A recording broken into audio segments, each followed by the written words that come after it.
6. 그가 이렇게 말한 후 우리는 많은 예술작품이 벽에 걸려있는 방으로 들어갔고 작은 은으로 주조된 조각상을 보았습니다.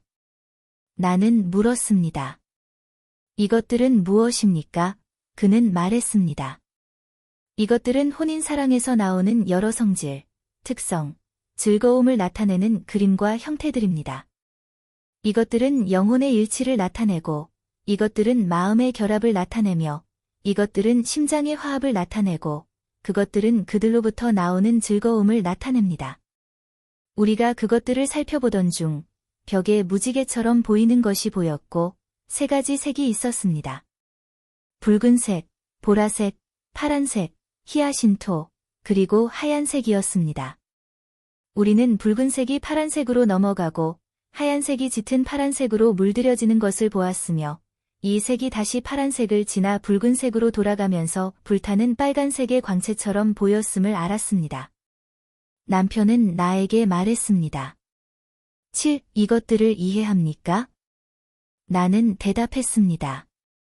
저를 가르쳐 주세요. 그는 대답했습니다. 붉은색은 그 상응에 따라 아내의 혼인사랑을 의미합니다. 하얀색은 남편의 지혜를, 파란색은 남편이 아내에게서 느낀 혼인사랑의 시작을 의미합니다. 짙은 파란색으로 물든 하얀색은 남편 안에 있는 혼인사랑을 나타냅니다.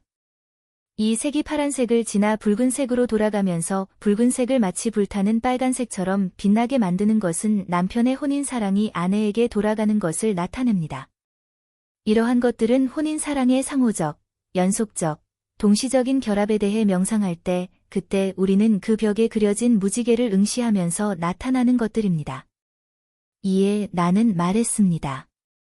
오늘날 이것들은 신비로운 것이 아니라 한 남자와 한 여자의 혼인사랑의 비밀을 나타내는 형상들입니다. 그는 대답했습니다. 그렇습니다. 그러나 우리에게 여기서는 그것들이 신비한 것이 아니며 그래서 신비적이지 않습니다. 8. 그가 이렇게 말한 후 멀리서 2마리 작은 하얀 말이 끄는 마차가 보였고 천사는 말했습니다. 저 마차는 우리가 떠나야 한다는 신호입니다. 우리가 계단을 내려갈 때 우리 호스트는 포도 송이를 주었고 포도 나뭇잎이 붙어 있었습니다. 그런데 그 나뭇잎은 은색으로 변했습니다. 우리는 그것을 은 시대 사람들과 대화했음을 증거로 가져갔습니다. 3번째 이야기. 그 다음 날 천사 안내자가 와서 말했습니다. 준비를 하세요. 이제 우리는 서쪽 하늘에 있는 사람들에게 가야 합니다. 그들은 3번째 혹은 구리 시대에 살았던 사람들입니다. 그들의 거처는 남쪽에서 서쪽을 지나 북쪽으로 향하고 있습니다. 그러나 북쪽까지는 가지 않습니다. 나는 준비를 하고 그를 따라갔으며 우리는 그들의 하늘을 남쪽에서 들어갔습니다. 그곳에는 웅장한 종려나무와 월계수 나무 숲이 있었습니다. 우리는 이 숲을 지나 서쪽 경계 근처에서 2배 큰 키를 가진 거인들을 보았고 그들은 우리에게 물었습니다. 누가 이 숲을 지나게 했습니까? 천사는 말했습니다. 하늘의 하나님이십니다. 그들은 대답했습니다. 우리는 고대 서쪽 하늘을 지키는 자들이지만 지나가세요. 우리는 계속하다가 높은 곳에서 구름에 닿을 듯한 산을 보았습니다. 그리고 그 높이와 산 사이에는 별장의 집들이, 정원, 숲, 들판이 서로 이어져 있었습니다.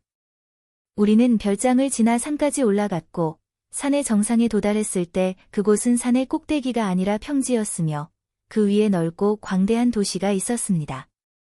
그리고 그 모든 집들은 송진이 나는 나무로 만들어졌고 지붕은 판자로 덮여 있었습니다.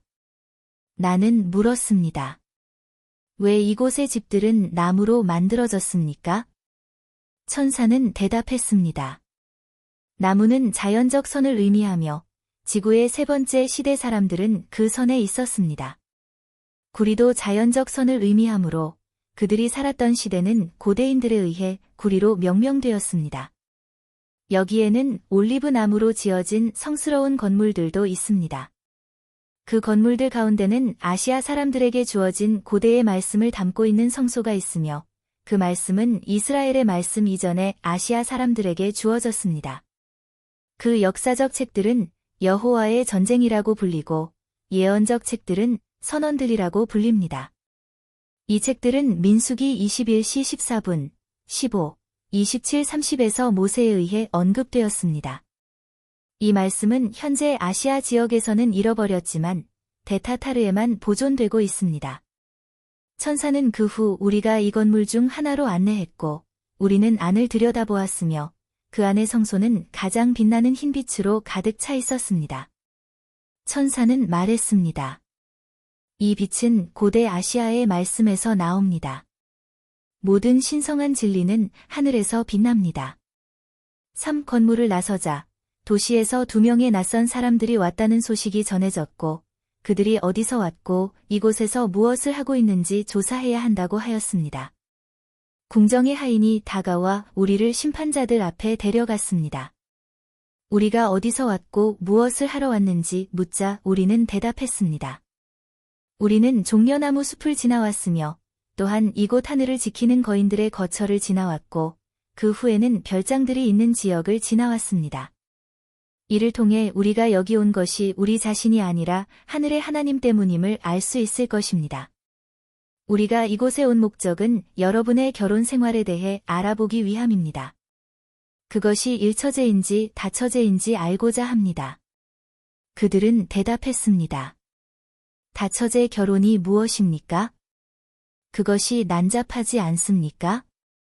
4. 그러자 모인 심판자들은 한 지혜로운 사람을 임명해 우리에게 이 문제에 대해 그의 집에서 알려주도록 하였습니다.